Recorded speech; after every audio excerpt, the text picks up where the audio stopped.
pour cette année 2025. Sois béni. Nous mettons hors l'état de Dieu. Tout esprit qui ne glorifie pas ton nom, agis comme tu le veux. Amen. Amen. Nous pouvons nous asseoir.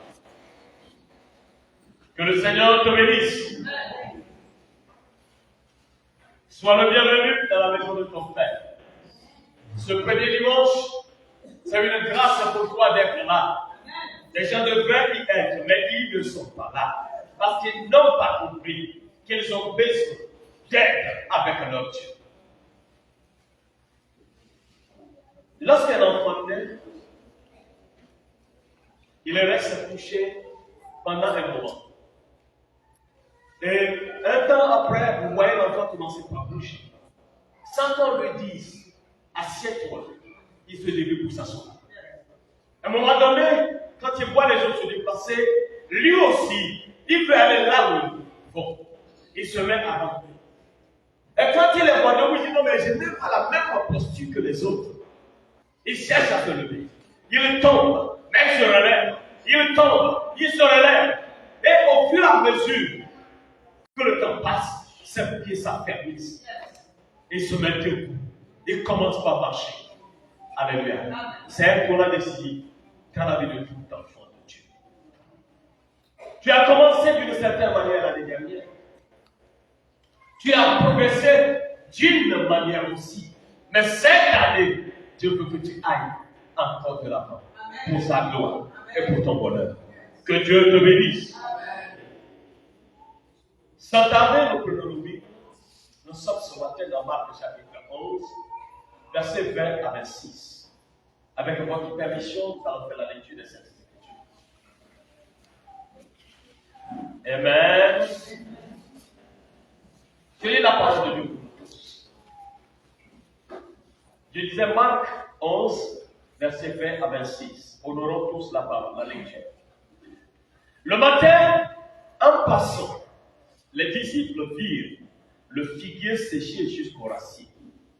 Pierre, se rappelant ce qui s'était passé, dit à Jésus, Rabbi, regarde, le figuier que tu as maudit a séché. Jésus prit la parole et leur dit, ayez foi en Dieu. Je vous le dis en vérité, si quelqu'un dit à cette montagne, ôte-toi de là et jette-toi dans la mer, et s'il ne doute point en son cœur, mais croit que ce qu'il dit arrive, il le verra s'accomplir. C'est pourquoi je vous dis, tout ce que vous demanderez en priant, croyez que vous l'avez reçu, et vous le verrez s'accomplir.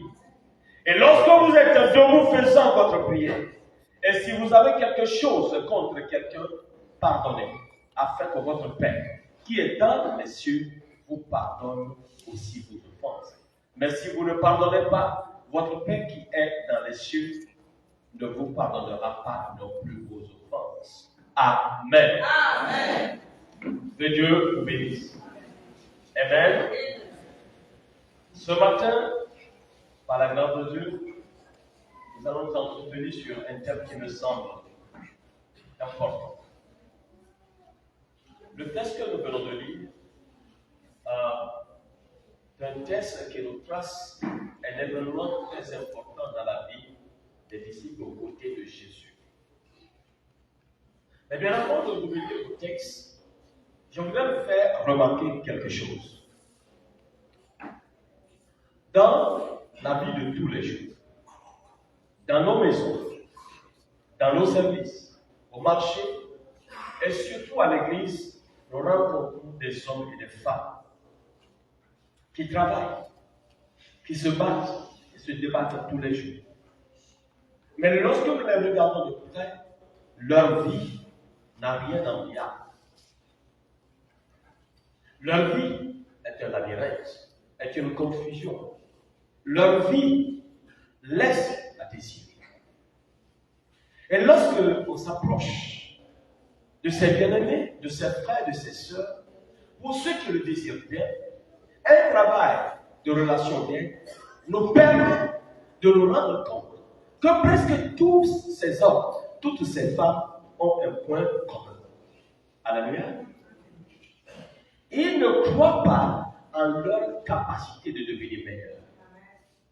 Ils ne croient pas qu'ils sont capables de faire quelque chose pour améliorer leur quotidien.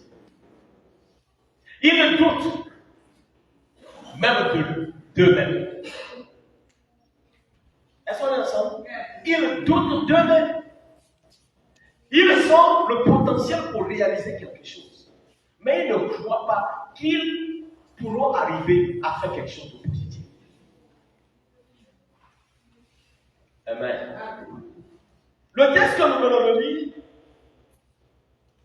nous fait voir quelque chose de très important. Sur le chemin de son retour triomphal, Jésus cheminait avec ses disciples. Et arrivé quelque part, il eut faim. Il leva le regard. Et son regard croissant, un figuier. C'est vrai, bien entendu, ce n'était pas la période des figues. Jésus se dirigea vers le figuier pour voir s'il peut trouver un fruit qui s'y cachait. Et là, il s'est aperçu qu'il n'y avait que des feuilles. Amen. Il maudit le figuier. Il maudit le figuier. Et il continua son chemin avec ses disciples.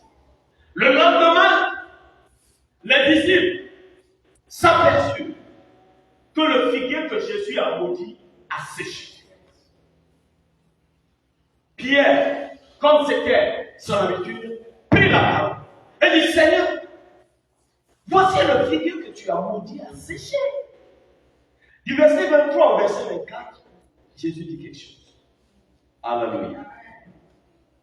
Du verset 24 au verset 23 au 24, Jésus dit ceci. Si quelqu'un dit à cette montagne, ôte-toi de là et jette-toi dans la mer. Et s'il ne doute point en son cœur, mais croit que ce qu'il dit arrive, il le verra s'accomplir. C'est pourquoi je vous dis, tout ce que vous demanderez, en priant, croyez que vous l'avez reçu et vous le verrez s'accomplir. Amen. Dans ces deux versets, il y a deux verbes qui retiennent mon attention: croire et accomplir. Amen. Ce matin, par la grâce de Dieu, nous nous entretenons sur le thème, le pouvoir de ce que tu crois. Le pouvoir de ce que tu crois. Le pouvoir de ce que tu crois. Croire, alléluia, c'est accepter que ce que je vois, ce que j'entends est réel. On est ensemble? Croire, c'est se convaincre soi-même que telle situation est réelle, telle situation est réelle, ou telle situation est fausse. C'est se convaincre soi-même. C'est accepter que la situation que je vis, c'est un exemple, ne peut être comme elle est. Si je suis pauvre, en fait, il n'y avait pas de moyen que je sois riche. Je suis pauvre, alors j'accepte. Je devrais être pauvre. Tu crois. Amen. Tu crois que tu ne peux qu'être pauvre. Alors pourquoi tu vas te plaindre? Jésus dit ici à ses disciples. Nous sommes au verset 23. Si quelqu'un dit à cette montagne, ôte-toi de là et jette-toi dans la mer. Et s'il ne doute point dans son cœur, mais fais quoi? Mais crois.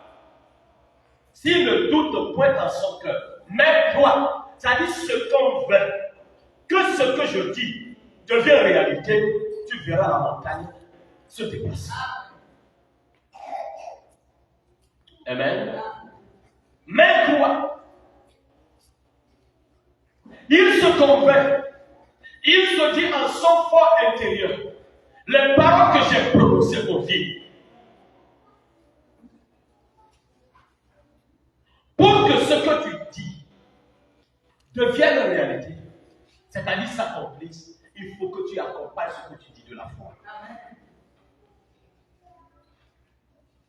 Le Seigneur Jésus veut tout simplement dire ceci à ses disciples.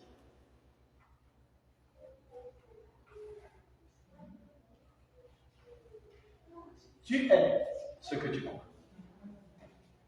Tu es ce que tu crois.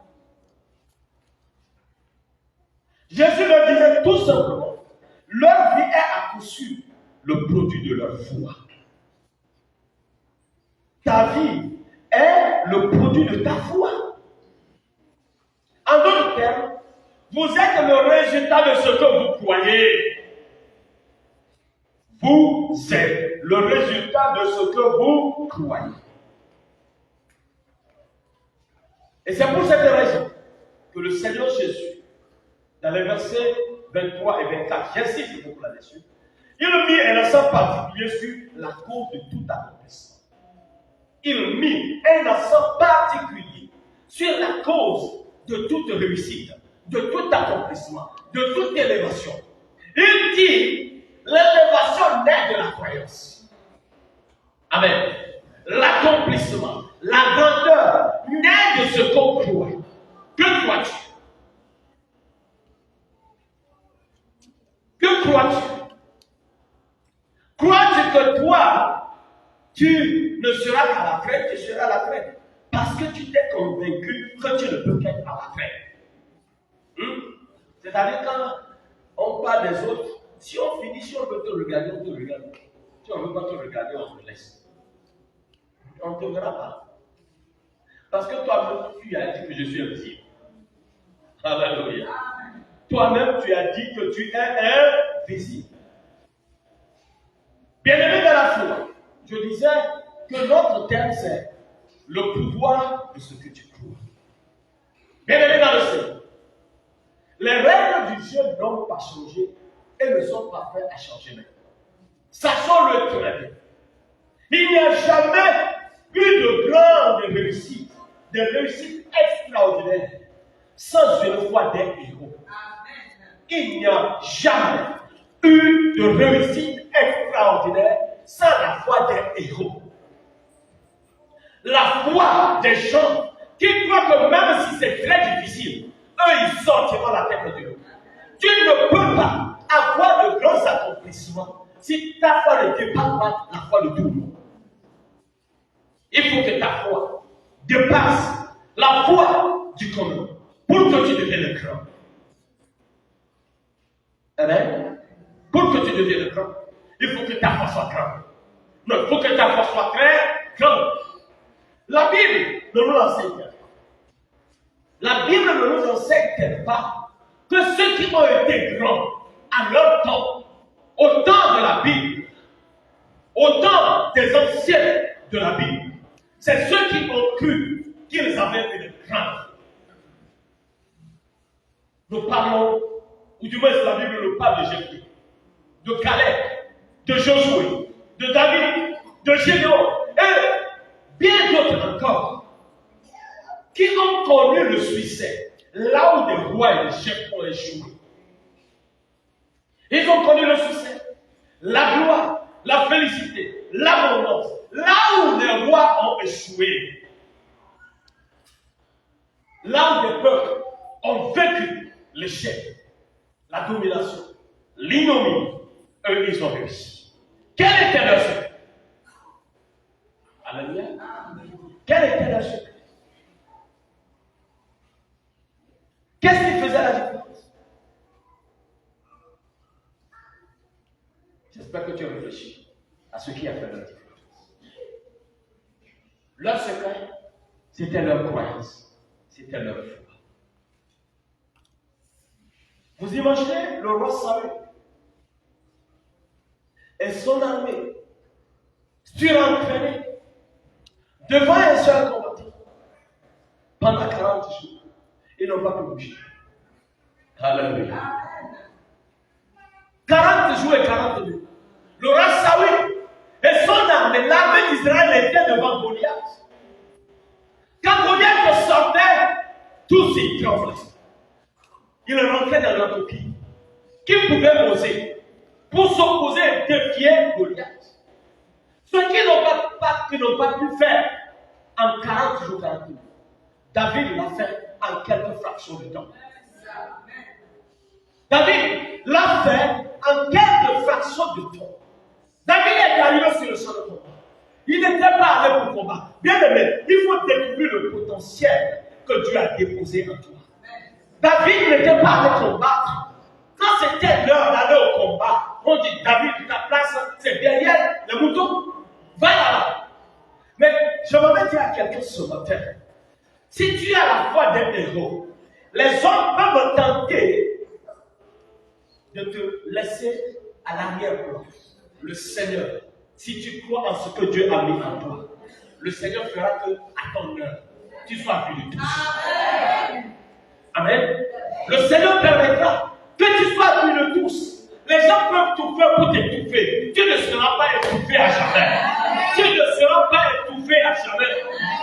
Ils peuvent tenter de faire croire aux autres qu'il n'y a rien de bon en toi. Mais quand ton fond est bon, tu finiras par révéler ta beauté. Les hommes connaîtront que tu es bon, bien-aimé. Ils m'ont dit que moi je ne vois rien. Et alors, je suis allé. La parole m'a touché. Ça m'a touché plus profond de moi. Et c'est pour cela que je me mets à côté. Moi, je ne vaux rien. Mais écoute, comment est-ce que tu vas leur donner le pouvoir de te minimiser, de te coincer, de te caler quelque part? Bien-aimé, ne fais pas ça. Tu es plus que ce que les hommes pensent de toi. Le pouvoir de ce que tu crois. Ne crois pas ce qu'ils disent de toi. Ne crois pas ce qu'ils disent de toi. Qu'est-ce que Dieu a dit de toi? Que tu as été créé à son image. Quand tu es petit, quand tu es capable, si je suis à l'image de Dieu, oh, je suis destiné à être grand. Je suis destiné à être grand. Qu'est-ce que tu crois de toi-même? Qu'est-ce que tu crois de toi-même? Samuel a échoué. Les frères de David ont échoué. Mais David n'a pas échoué. Lorsqu'il arrivait sur le champ de bataille, vous savez, quand Dieu, écoutez bien, quand Dieu veut que vous soyez grand, et que depuis longtemps, les hommes ont piétiné votre grandeur, il créera juste un petit instant pour que sa gloire dans votre vie s'éclate. Pourquoi est-ce que Isaïe a envoyé David au moment où Goliath s'apprête à sortir encore pour défier le peuple de Dieu? Vous croyez que c'est un hasard? Non, ce n'était pas un hasard. C'était la suite du programme établi pour l'élévation de David. C'est Dieu qui l'a établi. Quand David arrive, voilà Goliath qui sort encore. Comme d'habitude, il veut défier le peuple de Dieu. David regarde et dit, qui est cet incirconcis-là? Est-ce que vous imaginez Goliath, le vaillant combattant, devant qui personne ne tient, devant qui le peuple tremblait? Peut-être que Samuel avait déjà sali ses sous-vêtements de peur. David dit, qui est cet incirconcis? Quand il parle vers ses frères, il dit, on sait que toi tu es téméraire. Tu es venu ici. C'est à cause de ta curiosité que tu es arrivé. David dit, si je vous écoute, je vais remarquer ma mission. Il les quitte. Il faut savoir quitter les gens qui veulent vous retarder. Il faut savoir quitter les gens qui veulent vous retarder. David a refusé de se faire retarder par ses propres frères. Lorsqu'il arrive chez Samuel, Samuel lui dit, mon petit, tu n'es qu'un enfant. Les gens qui sont devant la barre, c'est des gens surentraînés. C'est les gens doués, mais ils n'ont plus rien fait. David dit, moi j'irai le combat. Et mon ami, comme tu tiens, prends mon armure, revêt-toi de mon armure.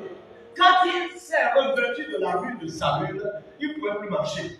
Il dit, non, écoutez, quand moi j'étais derrière le troupeau et que l'eau se venait, je n'étais habillé que de la gloire de Dieu.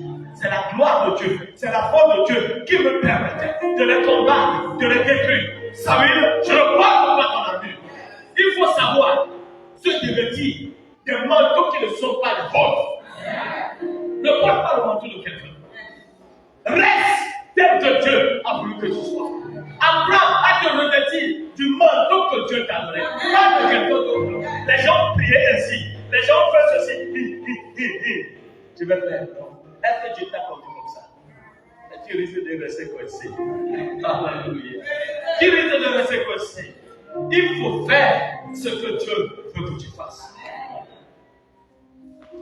Vous comprenez que les gens avaient les arcs, les flèches pour tuer Goliath, mais il ne pouvait pas.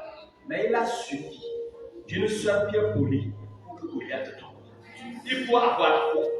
David a cru qu'avec Dieu, il fera plus que ce que les surproués n'ont pas pu. Que le Seigneur te bénisse. Que le Seigneur te soutienne. J'ai mentionné Josué et Caleb. De Josué et de Caleb, la Bible nous dit ce qui suit. Lorsqu'ils étaient partis d'Égypte pour la terre promise, arrivés à quelques encablures de l'espace qui devait leur revenir, ils étaient décidés. Moïse les avait décidés. 12 espions pour aller explorer le pays, revenir faire le compte devant Dieu. Ils étaient allés 12. Mais la Bible nous dit que de ces 12 espions qui étaient allés, seuls Josué et Caleb ont réussi à savourer la bénédiction de Dieu. Vous ne vous posez pas la question pourquoi les 10 autres n'y étaient pas. Ils se sont disqualifiés eux-mêmes. Lorsqu'ils étaient revenus pour rendre compte à Moïse, le peuple était là. Moïse était là. Les 10 unanimement ont dit, le pays là mange ses habitants. Que le pays là dévore ses habitants. Nous ne pouvons pas y aller. Ils ne s'étaient pas arrêtés là. Ils ont dit, quand nous les avons vus, ils étaient géants. Les fils d'Anak, à leurs yeux et à nos propres yeux, nous étions comme des sauterelles. Donc nous ne pouvons rien faire. Alléluia.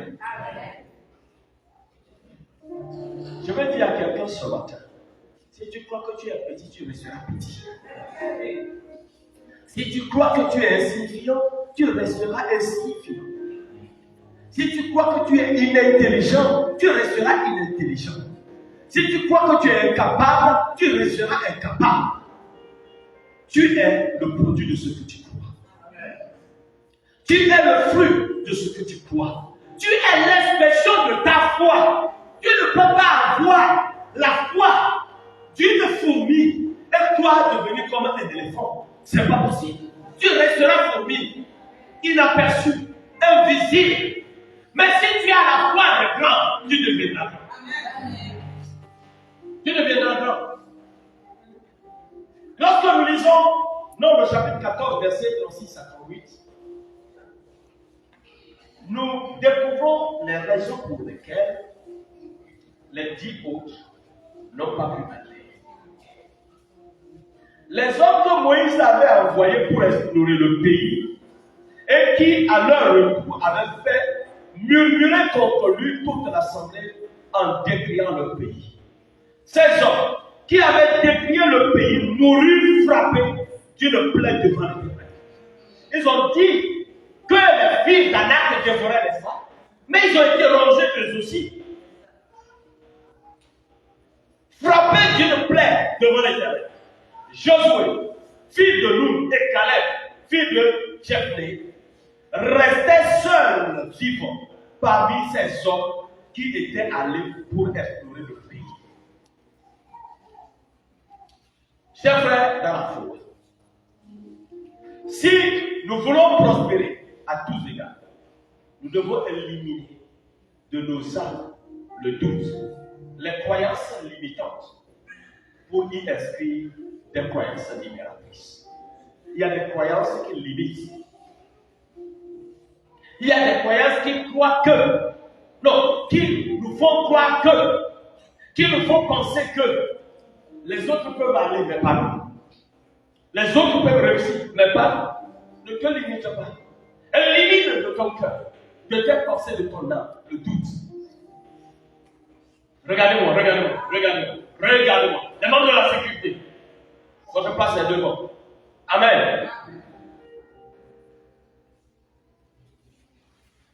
Frères et sœurs dans la foi, sachant que le doute est l'une des raisons fondamentales qui empêche de réussir dans nos entreprises. Le doute. c'est l'une des causes qui empêche les hommes, qui qu'ils soient, où qu'ils soient, de réussir dans leurs entreprises. En notre foi intérieure, nous croyons que les objectifs que nous nous sommes fixés sont hors de notre portée. Nous sommes encore à l'aube.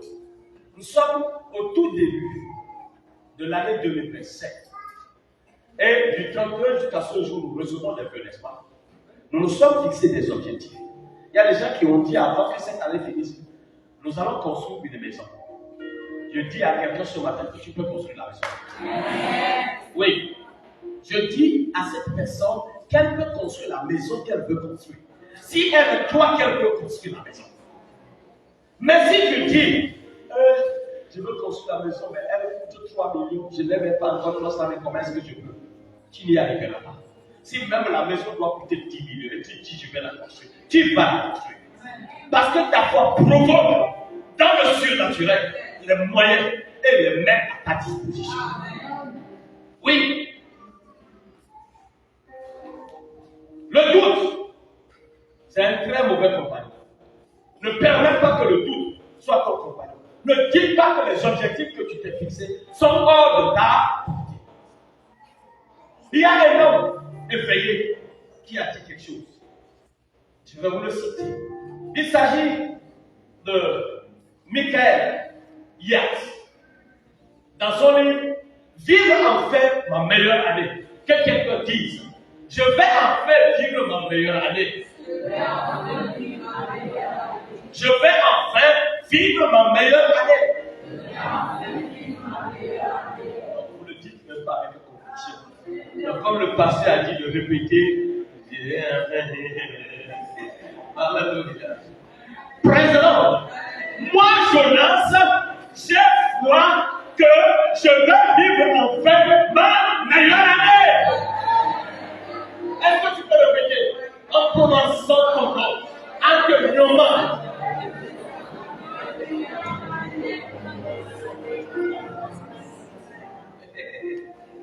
Oh, vous me faites rire.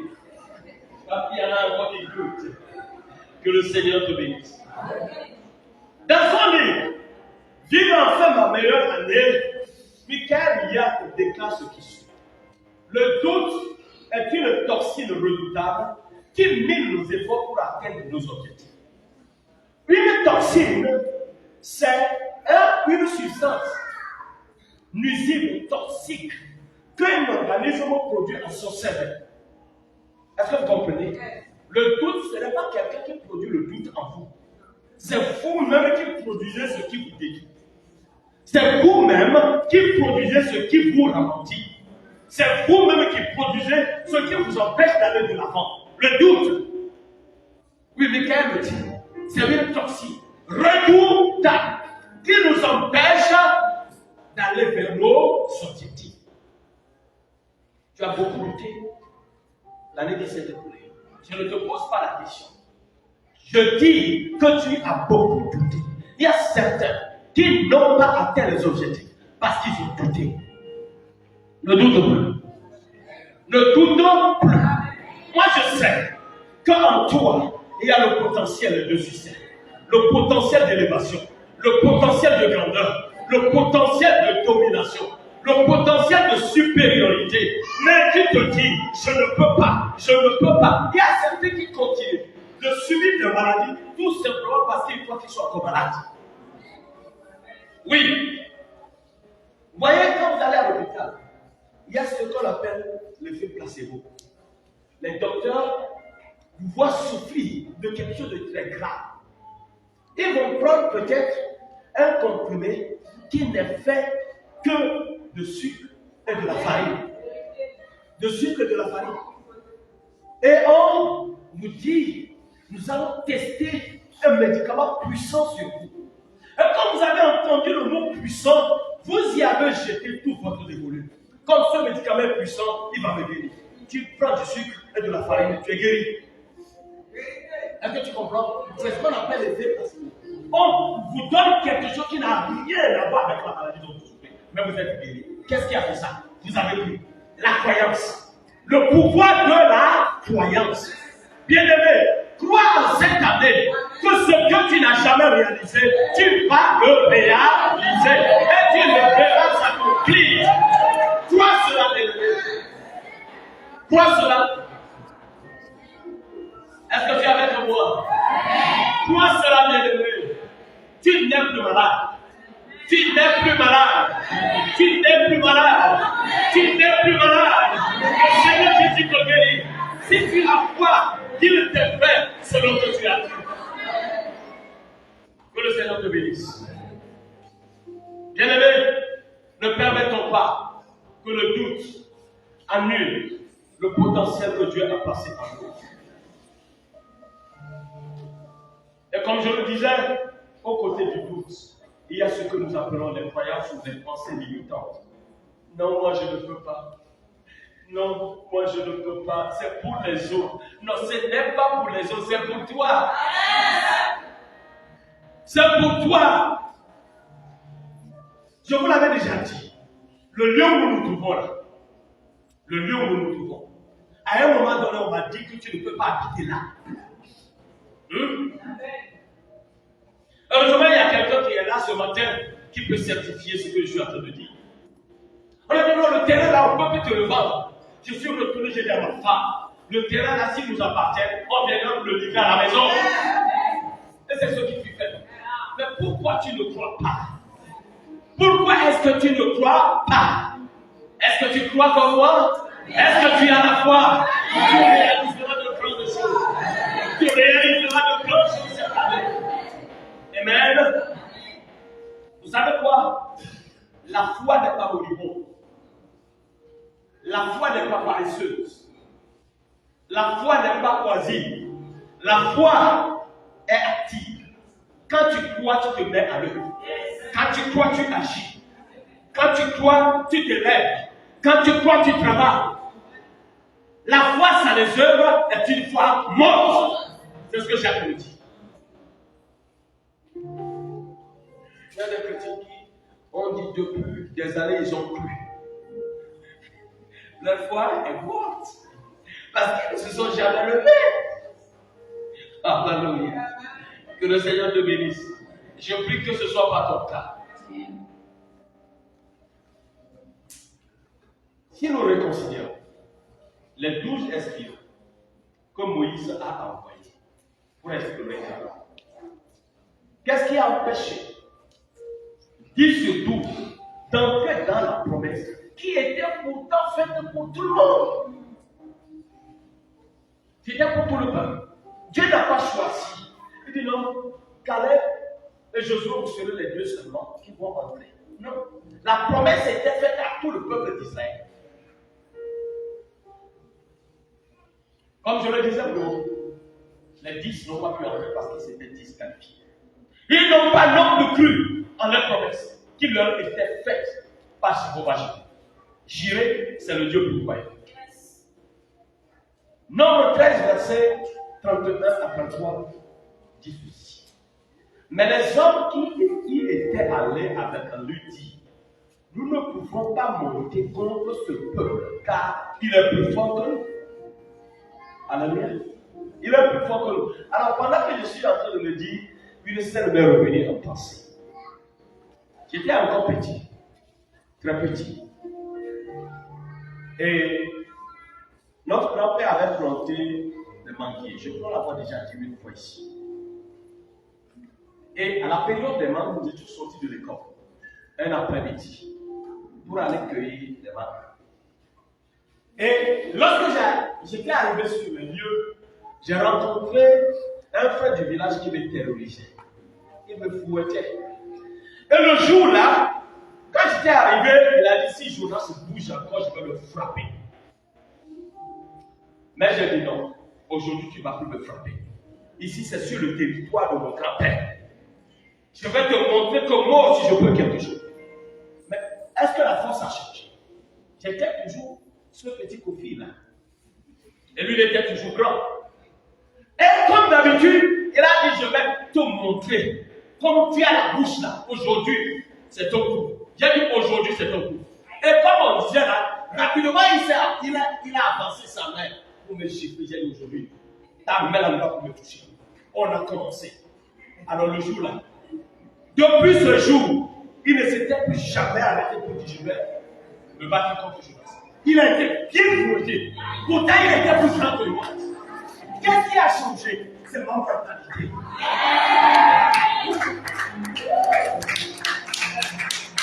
C'est ma pensée d'être. Aujourd'hui, là, tu ne peux plus. Est-ce que la terre entend que tu as fait quelque chose? Est-ce que le manguier entend que tu as fait quelque chose? Ce qui a fait la différence, c'est que j'ai dit, tu ne peux plus me frapper.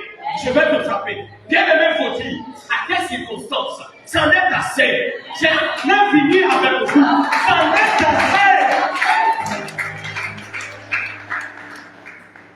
Bien aimé, ils ont dit, ces choses-là, ils sont plus forts que nous. J'ai dit le jour là à Denis, il s'appelle Denis. Denis, tu n'es pas plus fort que moi. Je vais te frapper, je l'ai frappé. Toi aussi, tu peux frapper les situations. Tu peux les annuler. Car ils sont plus forts que nous. Et il décriait devant les enfants d'Israël le pays qui nous avait exploré. Il dit, le pays que nous avons parcouru pour l'explorer est un pays qui dévore ses habitants. Tous ceux que nous y avons vus sont des hommes d'une haute taille. Et nous y avons vu les géants. Enfants d'Anak, de la race des géants, nous étions à nos yeux et aux leurs comme des sauterelles. Est-ce que tu peux te mettre debout pour vouloir combattre quelqu'un que tu décris toi-même déjà de géant? Ça dit dans ton esprit, tu t'es convaincu que tu ne peux rien. Que si tu avances, c'est fini pour toi. Et tu dis non, il faut que je retourne. Alléluia. Il faut que je parte. Est-ce que nous comprenons? Parce que toi-même, tu es déjà vaincu. Si même tu avais le potentiel, ton potentiel ne peut plus rien faire. Parce que tu as dit que tu ne peux pas. Bien aimé. Est-ce que nous voulons une vie chrétienne et une vie séculière épanouie? Alléluia. Notre vie d'affaires, est-ce que nous la voulons épanouie? Est-ce que nous la voulons grande? Est-ce que nous la voulons heureuse? Notre vie chrétienne, est-ce que nous la voulons grandissante et croissante? Inscrivons au plus profond de nos âmes et vivons des croyances libératrices. Ayons une foi des géants. Josué et Caleb le savaient et l'avaient vécu à leur grand bonheur. Ils le savaient et l'avaient vécu à leur grand bonheur. Je lis au chapitre 14, toujours de l'homme. Et parmi ceux qui avaient exploré le pays, Josué, fils de Nun, et Caleb, fils de Jephné, déchiraient leurs vêtements. Oh, il faut que tu sois enragé d'une colère sainte face aux situations difficiles. Ils ont dit, pourquoi vous parlez ainsi, comme si notre Dieu était incapable? Il peut tout faire. Ils déchiraient leurs vêtements. Il fit asseoir le peuple pour dire, nous y serons vainqueurs. Si l'Éternel est avec nous. Bien aimé, il faut reconnaître que quelle que soit la petitesse de ta force, si l'Éternel est à tes côtés, elle devient grande. Et elle te permet de déplacer des montagnes. Que le Seigneur te bénisse. Que le Seigneur te soutienne. Je prie que chacun de nous ait une foi révolutionnaire cette année. Et parlait ainsi à toute l'assemblée des enfants d'Israël. Je suis dans Nombre 14, verset 6 à 8. Le pays que nous avons parcouru pour l'explorer est un pays très bon. Vous voyez à l'antipode de ce qui a été dit par les 12, les 10. Eux, ils disent, c'est un pays très bon. Excellent. Si l'Éternel nous est favorable, alléluia, il nous mènera dans ce pays et nous le donnera. C'est un pays où coule le lait et le miel. Que le Seigneur te bénisse. C'est ta vision qui change tout. Amen. C'est ta vision qui change tout. Lorsque nous avions été affectés pour venir à Cambo, nous a dit à Cambo, faites attention, les gens qui sont là-bas, Mais moi, je n'ai pas vu ces gens-là. Je n'ai pas vu les méchants là à Grango, moi je ne les ai pas vus. Est-ce qu'on est ensemble? Hello? On a dit non, là-bas, vous ne pouvez pas rester longtemps. Il y a des gens qui ont dû faire leur bagage et partir nuitamment. Je n'ai pas fait mon bagage et je ne le ferai pas. Que le Seigneur te bénisse. Il n'y a pas des gens méchants qui peuvent vivre aux côtés de quelqu'un qu'on décriait de méchant et qui deviennent bons. Est-ce qu'on est ensemble? Si tu es bon. Si tu es bon, de bonnes choses t'arrivent. Que le Seigneur te bénisse. Il dit, c'est un pays où coule le lait et le miel. Alors je vais aller là-bas. S'il y a du lait et du miel, je vais aller, je vais posséder. Est-ce que tu es en train de posséder quelque chose ce matin? Est-ce que tu es en train de posséder quelque chose ce matin? Je vais terminer avec un exemple. Alléluia. Il y a un exemple qui m'inspire beaucoup. Je crois que ça va vous inspirer aussi. Il s'agit d'un noir américain qui a fait une expérience très inspirante que je veux partager avec vous. Il est question de cet homme qu'on appelle Mamani Swanson, connu sous son nom de basketteur de rue Manny Love. Cet homme est atteint du nanisme. Qu'est-ce que le nanisme? C'est ce phénomène génétique qui empêche que les enfants grandissent et atteignent une certaine taille. Manny Love était très net. Il mesurait à peine 1,37 pour 47 kg de masse corporelle. Quand il était encore enfant, il aimait beaucoup le basket. Et il y a un contraste, n'est-ce pas? Parce que les basketteurs sont généralement des gens grands de taille. Lui, c'est-à-dire, à la taille finie, il était à 1,35 m. Peut-être comme ça. Alléluia. Mais il dit, je vais jouer au basket. Mais aucune équipe n'avait accepté qu'il entre à l'université dans ces équipes. Mais Manilo a eu la grâce, sa mère lui a acheté des ballons de basket. Et il commençait par dans les rues de New York.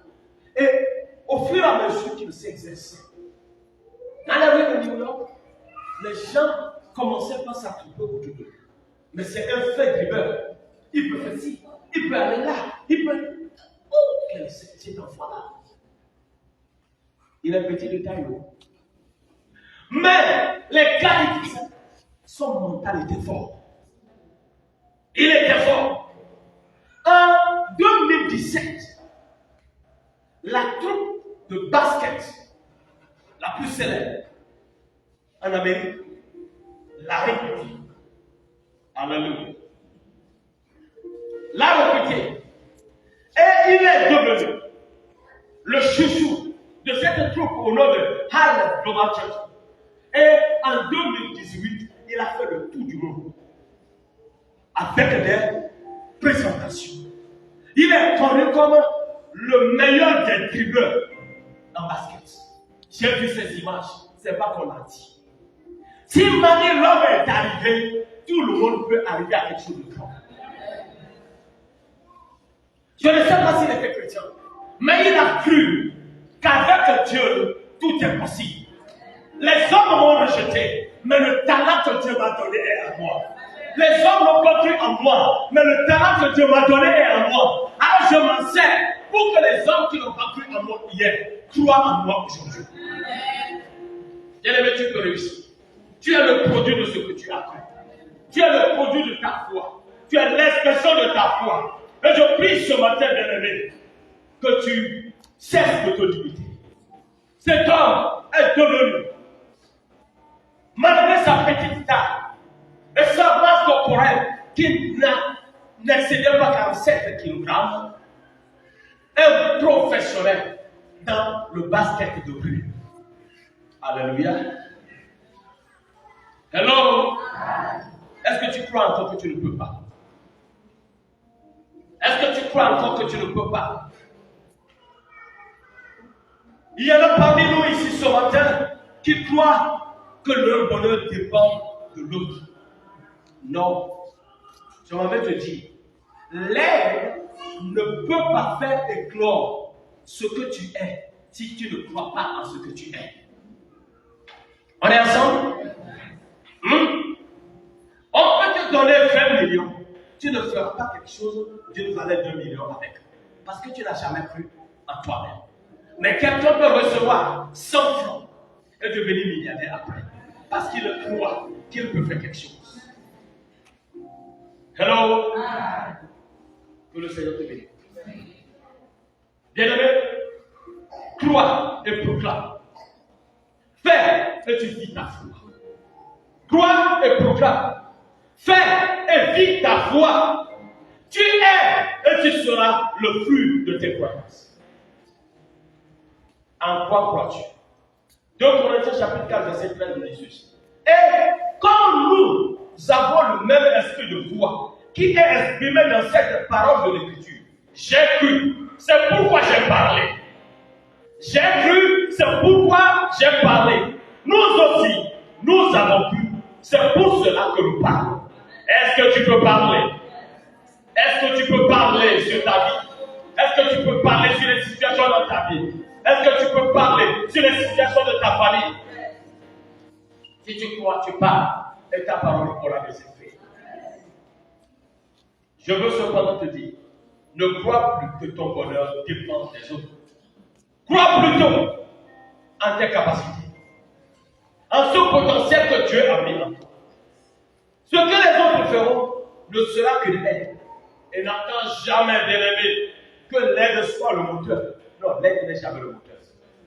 L'aide révolutionnaire n'est accordée aux hommes et femmes qui croient en leur don.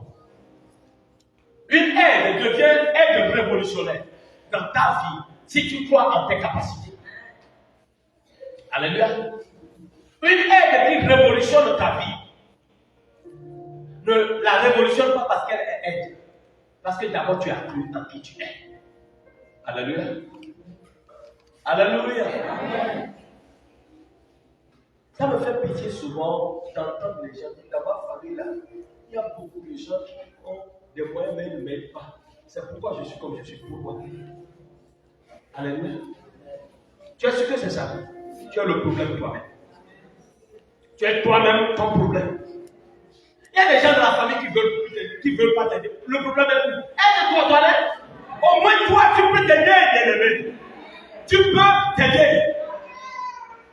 Le grand problème chez le chrétien, c'est qu'il croit que son bonheur vient d'ailleurs. Et pour certains, c'est s'asseoir à longueur de temps, prier. Ils jeûnent.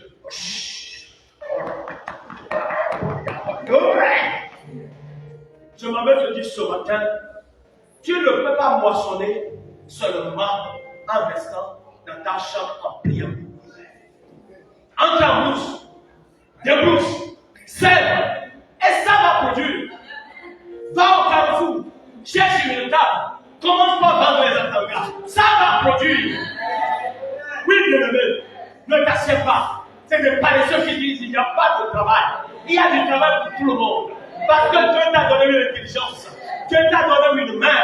Et tu dis non, ils ont refusé de m'aider. Ce n'est pas eux qui ont refusé. Tu as refusé de voir en toi le potentiel que Dieu a placé en toi. Ne t'assieds plus. Cette année, il ne faut pas qu'il y ait de pauvres parmi nous. Cette année, il ne faut pas qu'il y ait de pauvres parmi nous. Les pauvres, qui ne sont pas des gens qui sont malades, ils sont pauvres parce qu'ils veulent être pauvres. Ils demandent leur nourriture parce qu'ils veulent demander. Mais quand tu demandes, si tout le monde demandait, toi tu vas demander à qui? Si tout le monde s'enseignait, qui donnera à l'autre? Il faut travailler. Il faut travailler. Dieu t'a donné une médecine, tu n'es pas malade, travaille. Tu es le produit de ce que tu crois. Si tu crois qu'elle est là en douce, à partir de demain, tu peux devenir milliardaire. Dans 3-4 années, tu le seras. Parce que tu as le potentiel. Tu as le potentiel. Je refuse que tu restes celui ou celle que tu es aujourd'hui, jusqu'à la fin de l'année. Donc il faut que tu sois revêtu de la foi de Caleb, de la foi de Josué, de la foi de David, de la foi de Jésus. Amen. Jephthé avait été rejeté par sa famille parce qu'il était un enfant adultérin. Son père n'avait pas épousé sa mère. Et on lui a dit, tu ne mériteras pas avec nous. Quitte. Les Saintes Écritures déclarent, comme un juge, que Jephthé a pris ce qu'on appelait les vauriens. C'est-à-dire les gens qu'on a abandonnés. Il leur a dit, moi, je vois en vous le potentiel que les autres n'ont pas vu. Vous pouvez réussir. Il en a fait un bataillon de vaillants combattants. Quand Israël était confronté au problème de guerre, ils ont dit, mais écoutez, nous avons entendu parler de Jephthé. Faisons-le venir. Il dit, si je veux pour vous, je serai votre chef. Ce qu'ils ont refusé, c'est ça qu'ils ont vécu. Ce qu'ils ont refusé, c'est ça qu'ils ont vécu. Parce que Jephthé a cru en lui. Non? Moi, je chassais de la maison de mon père. Mon père était riche. Est-ce que Jephthé a pleurniché? Il n'a pas pleurniché. Il a dit, Dieu m'a donné. Je saisis ce que Dieu m'a donné. Et je vis par ce que Dieu m'a donné. Je crois ce que Dieu m'a donné. Bien-aimé, est-ce que tu crois ce que Dieu t'a donné? Lève-toi, on va prier. Lève-toi, on va prier. Lève-toi, on va prier, bien-aimé. Alléluia.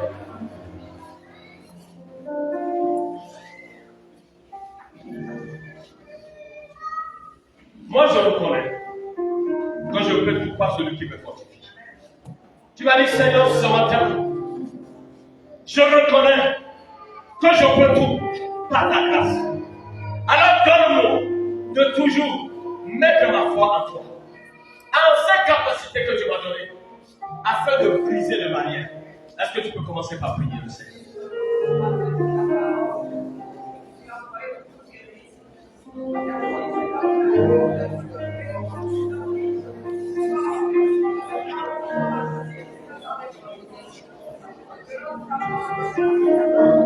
Je bénis ton nom, mon Dieu. Parce que prêcher même ce matin, c'est une victoire. Je proclame ton règne de ce que tu as mis en moi, un potentiel révolutionnaire.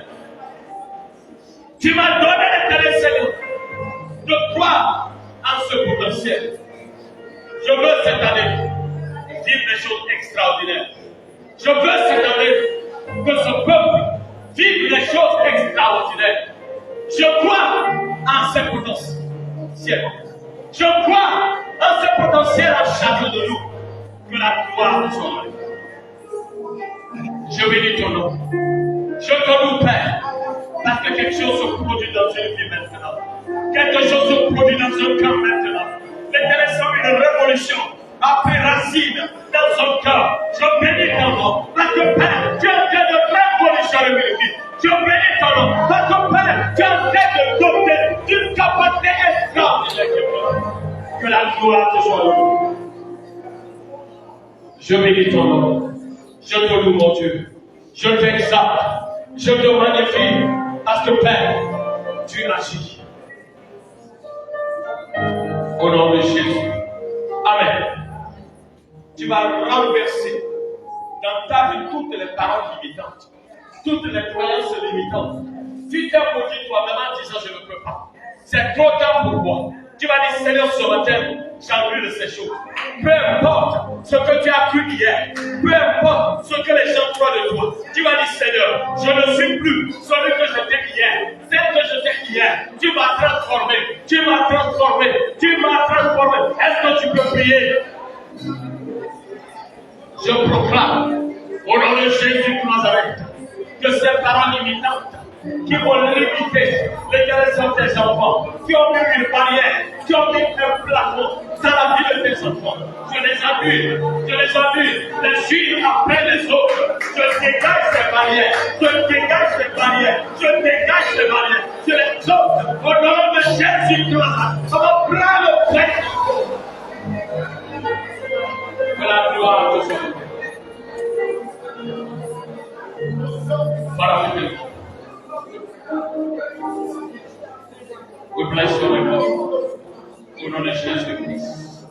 Que la gloire te soit donnée.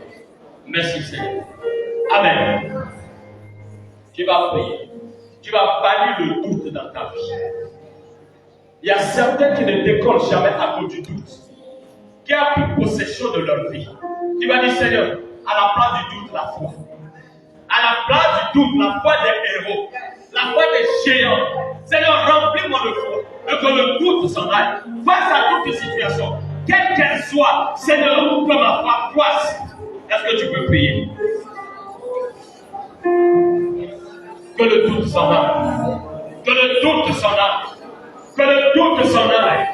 Que le doute s'en aille, Père. Je proclame ce matin que si ceux qui m'ont vécu depuis toujours, sous le poids du doute, cette toxine redoutable, que le doute quitte le cœur, que le doute quitte le cœur, que le doute quitte la vie, que les paroles, les croyances limitantes de papa, roi de gloire, s'éloignent de leur vie. Je te bénis. On va libérer quelqu'un ce matin.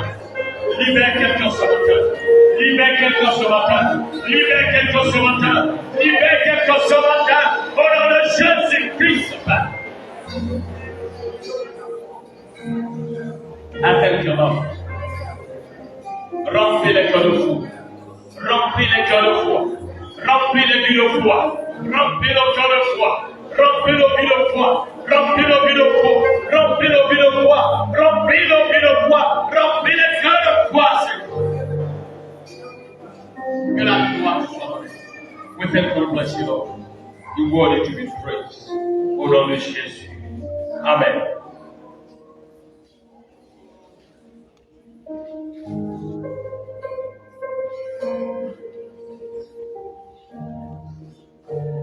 Seigneur, je bénis ton nom ce matin. Je te glorifie pour la vie de ce peuple que nous sommes. Nous avions été l'année dernière ce que nous avons pu. Cette année, nous voulons être l'expression d'une foi agissante. L'expression d'une foi agissante. Du plus petit au plus grand. Seigneur mon Dieu, la foi des géants. La foi des géants. La foi des géants. Il y aura des obstacles sur le chemin. Mais la foi que nous avons nous fera dépasser ces obstacles. Nous fera survoler ces obstacles. Seigneur mon Dieu, il y en a parmi nous ici qui croient qu'ils ne peuvent jamais se marier. Au nom de Jésus, au nom de Jésus, je viens briser, ô roi de gloire, cette façon de croire. Je viens détruire ces barrières. Que la porte du mariage s'ouvre. Que la porte du mariage s'ouvre. Que la porte du mariage s'ouvre. Et que des mariages se fassent les uns après les autres dans cette assemblée, cette nouvelle année. Reçois maintenant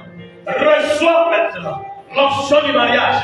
Reçois maintenant ton onction du mariage. Reçois maintenant. C'est une question de décision. Et je prie que Père, tu décides à la gloire de Dieu. Je te bénis, Père, pour ceux qui ont traîné des maladies et qui ont cru que ces maladies vont les emporter. Je refuse maintenant que cette forme de croyance reste ancrée dans le cœur. Je déloge cette forme de croyance. Prends le plein autour. Que la guérison soit le lot. La guérison, le partage. La guérison, le partage. Les enfants qui ne réussissaient pas à l'école et qui croient que certaines matières sont et resteront leur maintenant, qui est technique spirituelle. Que la gloire te soit donnée. Seigneur mon Dieu, ceux qui ont fait du surplace avec toi, dans la foi, je prie qu'il y ait un déclic. Je prie qu'il y ait un déclic spirituel qui devienne des géants dans la foi, à la gloire de ton nom cette année. Qui s'attache à toi et qu'il vive pleinement ta gloire. Sois béni, sois élevé. Au nom de Jésus. Amen. Amen. Que Dieu te bénisse.